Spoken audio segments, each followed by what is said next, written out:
एक प्यारा सा हम लोग विवाह गीत लेके आए हैं ना। कैसे लगेगा कमेंट बॉक्स में जरूर बताइएगा और ढेर सारा प्यारा आशीर्वाद दीजिएगा दीदी के चैनल पे। सीता की सखिया खिड़किया से झाके कवन ही ससुर तोहार जी। सीता की सखिया खिड़किया से झाके कवन ही ससुर तोहार जी। जिनके सखी लाली पगड़िया ओइया है ससुर हमार जी। जिनके नीमत सखी लाली पगड़िया ओइया है ससुर हमार जी। सीता के सखिया खिड़किया से झाके कवन है जेठवा तोहार जी।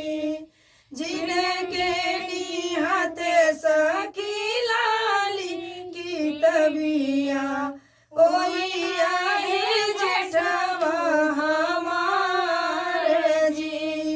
जिनके निहत सखी लाली की तबिया ओइया है जेठवा हमार जी।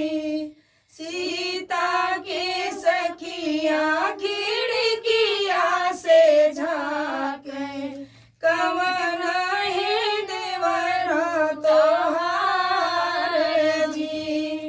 जिनके निहत सखी लाली कलमिया ओइया है देवरा हमार जी।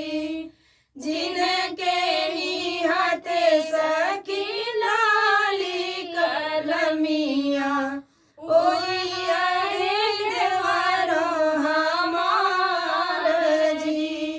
सीता की सखिया खिड़किया से झाके कवन है स्वामी जी तोहार जी। सीता के सखिया खिड़किया से झाके कवन है स्वामी जी तोहार जी। जिनके नीमत सखी पीला महुरवा ओइया है स्वामी जी हमार जी। जिनके नीमत सखी पपी